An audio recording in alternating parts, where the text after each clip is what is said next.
இயேசு கிறிஸ்துவின் இனிய நாமத்தில் வாழ்த்துக்கள்.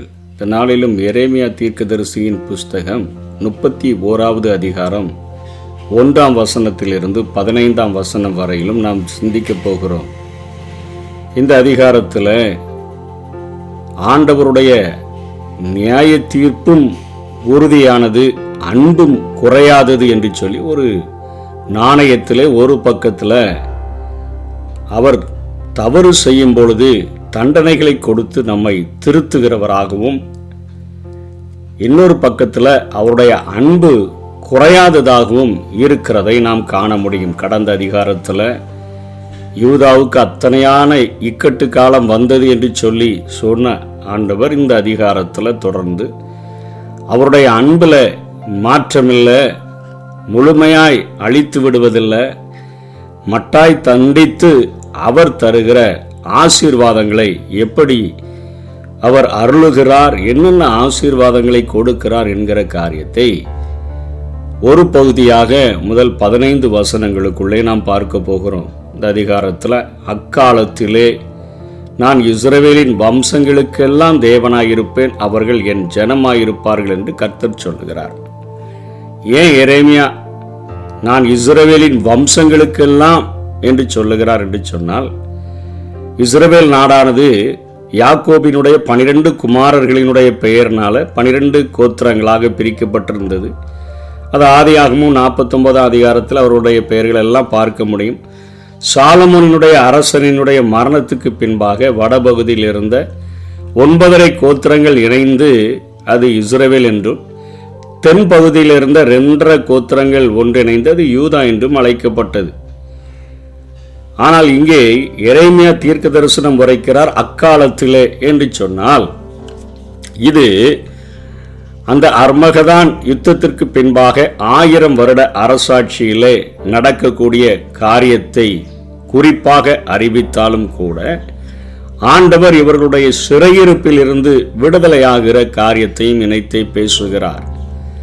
இன்றைக்கு ஆவிக்குரிய இஸ்ரவேலர்களாக அழைக்கப்பட்டிருக்கிற நாமும் பாவங்களை செய்து அநேக சிறையிருப்புக்குள்ளாக சிக்கிக் கொள்ளும் பொழுது நாமும் மனஸ்தாபப்பட்டு மன்னிப்பு கேட்கும் பொழுது ஆண்டவர் நமக்கும் இப்படிப்பட்ட ஆசீர்வாதங்களை இந்த அதிகாரத்தில் இந்த 15 வசனங்களுக்குள்ளாக சொல்லப்பட்ட ஆசீர்வாதங்களை நமக்கும் தருகிறதற்கு அவர் உண்மை உள்ள ஒரு ஆண்டவராக அவர் இருக்கிறார். இந்த இடத்துல ஆண்டவர் முதல் வசனத்தில் நான் எல்லாரையும், அனைத்து கோத்திரங்களும் ஒன்றிணைந்து கர்த்தருடைய ஜனம், ஆண்டவரின் மக்கள் என்னும் ஒரே ஒரு கூட்ட அமைப்பாக அது உருவாகிற காலம் வரும் என்று கர்த்தர் சொல்லுகிறார். இன்றைக்கு இந்த 2ஆம் அந்த வருகையில் ஆண்டவர் இவர்களை கூட்டி சேர்க்கிற அந்த நாட்களில் நம்ம ஒருவேளை தேவதூதர்களை நியாயம் தீர்க்கிறவர்களாக அந்த 1000 வருட அரசாட்சியில் பங்கு பெறுகிறவர்களாக இருந்தாலும் கூட,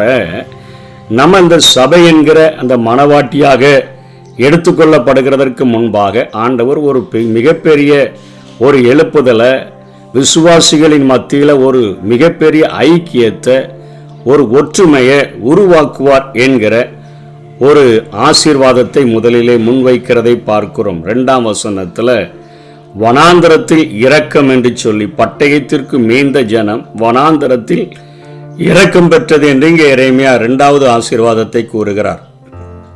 இஸ்ரவேல் மக்கள் வனாந்தரத்தில் அலைந்து திரிந்த காலங்களை கர்த்தர் நினைவு கூறுகிறார். மக்கள் எகிப்து நாட்டிலிருந்து விடுவிக்கப்பட்டது போன்று பாபிலோனில் இருந்து மீட்கப்பட்டு அழைத்து வரப்படுவார்கள் என்கிற காரியத்தை இங்கே எரேமியா 23:7-8 இங்கேயும் ஆண்டவர் உறுதிப்படுத்துகிறதை நாம் பார்க்கிறோம்.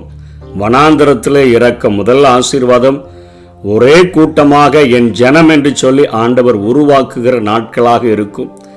வனாந்தரத்தில் அவர்கள் இரக்கம் பெறுவார்கள். எப்படி அவர்கள் எகிப்திலிருந்து வரும்பொழுது இரக்கம் பெற்றார்களோ அதே போல எகிப்திலிருந்து வந்த ஜனங்களை அழைத்து வந்தது போல பாபிலோனில் இருந்து மீட்கப்பட்டு அழைத்து வருவேன் என்று சொல்லி ஆண்டவர் சொல்லுகிறார். 3ஆம் வசனத்தில் அவருடைய எவர்லாஸ்டிங் லவ், அனாதி சிநேகம், முடிவில்லாத அன்பை குறித்து பேசுகிறார். பூர்வ காலத்தில் எப்படி தரிசனமானாரோ அதே போல நான் அனாதி சிநேகத்தினால உன்னை சிநேகித்தேன், ஆதலால் காருண்யத்தினால, அதாவது தகுதியற்ற எனக்கு கிடைக்கிற அந்த இரக்கத்தினால உன்னை இழுத்து கொள்ளுகிறேன் என்று சொல்லி ஆண்டவர் இங்கே பேசுகிறதை பார்க்கிறோம். நான்காவதாக ஆண்டவர் இஸ்ரவேலை இங்கே கன்னிகை என்று அழைக்கிறதை பார்க்கிறோம்.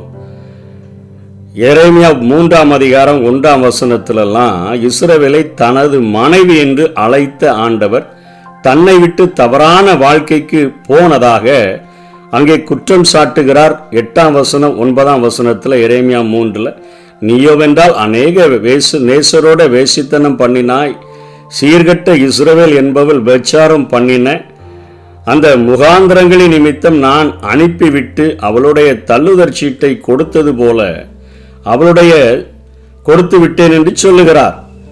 அங்கே விபச்சாரத்தின் நிமித்தமாக நான் இஸ்ரவேலுக்கு தள்ளுதல் சீட்டை கொடுத்துட்டேன். அவள் சகோதரியாகிய யூதா என்கிற ஒரு துரோகியும் அவளும் பயப்படாம இவளும் போய் வேசித்தனம் பண்ணினாள். இஸ்ரவேலை சீர்கட்டவள் மனைவி என்று அழைத்த ஆண்டவர் சீர்கட்டவள் என்று சொல்லுகிறார், யூதாவை துரோகி என்று சொல்லுகிறார்.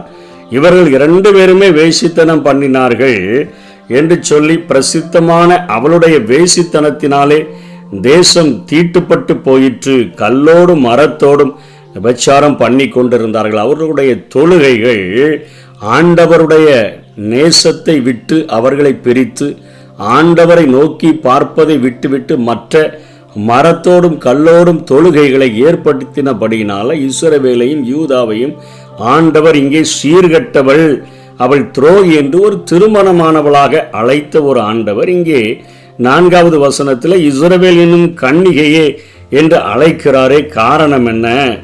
மீண்டும் கன்னிகை என்று நமக்கு அழைக்கிறது ஆச்சரியத்தை தருகிறதல்லவா? கர்த்தர் நமது பாவங்களை மன்னிக்கும் பொழுது அவற்றை முற்றிலும் கழுவி நம்மை சுத்தம் செய்வதோடு அவற்றை முற்றிலும் மறந்து விடுகிறவராக அவர் இருக்கிறார். அவருடைய குமாரனாகிய இயேசு கிறிஸ்துவின் இரத்தம் சகல பாவங்களையும் நீக்கி அது நம்மை சுத்திகரிக்க கூடியதாக அது இருக்கிறது. எரேமியா 31ஆம் அதிகாரம் 34வது வசனத்திலேயே நான் அவர்கள் அக்கிரமங்களை மன்னித்து அவர்கள் பாவங்களை இனி நினையாது இருப்பேன் என்று சொல்லுகிறார். ஆகவே மனைவி என்கிற அந்த அசூசிப்படுத்தப்பட்ட நிலைமையில தள்ளுதப்பட்ட சீர்கட்ட துரோகி என்று அழைக்கப்பட்ட அந்த நிலைமையை நான் மறந்துட்டேன்.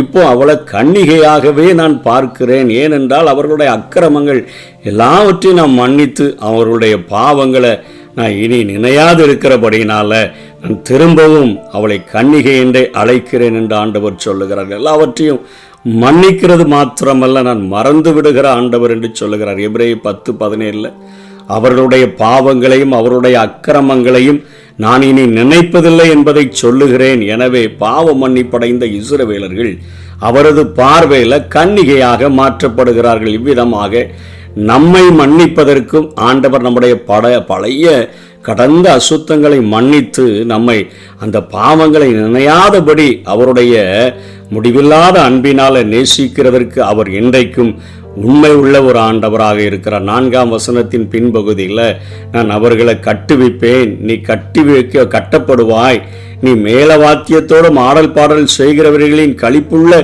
கூட்டத்தோடும் புறப்படுவாய் என்று சொல்லி ஆண்டவர் சொல்லுகிறார். வசனம் 5-6 சமாரியா, சீயோன், எப்ராஹிம் என்கிற காரியங்கள் சொல்லப்படுத. வட இஸ்ரவேலின் தலைநகர் சமாரியாவாக இருந்தது. இவர்கள் எருசலேம் ஆலயம் செல்லக்கூடாது என்பதற்காக யெரொபெயாம் அரசர் பெத்தேலையும் தான்லையும் கண்டு குட்டிகளையும் சிலைகளையும் செஞ்சு வச்சு நீங்க இங்க ஆராதிச்சா போதும் என்று அவன் மக்களை தவறான ஒரு வழிநடத்துதலுக்கு நேராக கொண்டு சென்றான். இந்த நிலையானது மாறி எருசலேமில் தேவனை ஆராதிக்கும்படியாக ஜனங்கள் வந்து விடுவார்கள் அக்காலத்திலே என்று சொல்லி இங்கே எரேமியா சொல்லுகிறார். சீயோன் என்பது யூதாவின் தலைநகராகிய எருசலேமையும் அதில் உள்ள தேவாலயத்தையும் இணைத்தே குறிப்பிடுகிற இடமாக அது காணப்படுகிறது. சீயோன்ல தான் அதனுடைய தலைநகராகிய தேவாலயமும் அங்கே எருசலேமும் இருந்ததே இங்கே சீயோன் என்று குறிப்பிடப்படுகிறதை பார்க்கிறோம். அதற்கு அடுத்தபடியாக சிறையிருப்பிலிருந்து விடுதலையையும் அவர் கூறுகிறார். 31ஆம் வசனம் அதிகாரம் 8-9 வடதேசத்திலிருந்து வரப்பண்ணி கிமு 539 பாரசீக அரசன், அதாவது பெர்சிய மன்னன் கோரேசு பாபிலோனிய பேரரசை வீழ்த்தி யூதா மக்கள் தங்களுடைய சொந்த நாட்டிற்கு திரும்ப அனுமதி அளித்தாரே. எஸ்ரா 1 அதிகாரம் 1-3 வரையிலும் சொல்லப்பட்ட அந்த காரியங்கள் குறிக்கப்படுகிறதை நாம் பார்க்கிறோம். புதிய விடுதலை பயணத்தில் தேவன் தமது மக்களை பூமியின் பகுதியிலிருந்து சொந்த நாடான கானானுக்கு அவர் அழைத்து வருவதை இது குறிப்பிடக்கூடியதாக இருக்கிறது. புதிய விடுதலை பயணத்தில் ஆண்டவர் செய்கிறதை பார்க்கிறோம். 10ஆம் வசனத்தில் ஒரு மேய்ப்பன் தன் மந்தையை காக்கும் வண்ணமாக அவர் காப்பார். ஒரு மேய்ப்பன், நல்ல மேய்ப்பனுடைய குணாதிசயத்தை தாவீது தெளிவாக சங்கீதம் 23 எழுதி வைத்திருக்கிறார். கர்த்தர் என் மேய்ப்பராயிருக்கிறார், நான் தாழ்ச்சி அடையேன்.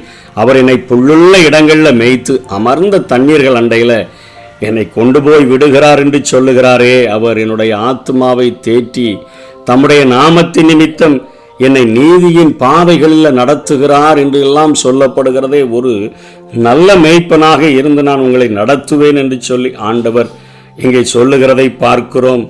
11ஆம் வசனத்தில் சத்ருவின் கரத்தினின்று முழுமையான ஒரு விடுதலையை ஆண்டவர் கொடுக்கிறவராக இருக்கிறார். உங்களிலும் பலத்தவனுடைய கரத்திலிருந்து நான் உங்களை விடுதலை செய்வேன்னு சொல்லி 31ஆம் அதிகாரம் 12-13 தேசத்தினுடைய ஆசீர்வாதத்தையும் ஆண்டவர் குறிப்பிட்டு விட்டு கடைசியாக ராகேலினுடைய அழுகையையும் மாற்றுவேன் என்று 15ஆம் வசனத்தில் சொல்லி முடிக்கிறதை பார்க்கிறோம். 12-13 சீயோன் உச்சியில கெம்பீரித்து கர்த்தர் அருளும் கோதுமை, திராட்சரசம், எண்ணெய், ஆட்டுக்குட்டிகள், கன்றுக்குட்டிகள் என்பவைகளாகி இந்த நன்மைகளுக்காக ஓடி வருவார்கள். அவர்கள் ஆர்த்துமா நீர்ப்பாய்ச்சலான தோட்டம் போல் இருக்கும். அவர்கள் இனி தொய்ந்து போவதில்லை. நமக்கும் நன்மையான எந்த ஈவும் பூரணமான எந்த வரமும் பரத்திலிருந்து உண்டாகி ஜோதிகளின் பிதாவினிடத்திலிருந்து இறங்கி வருகிறது.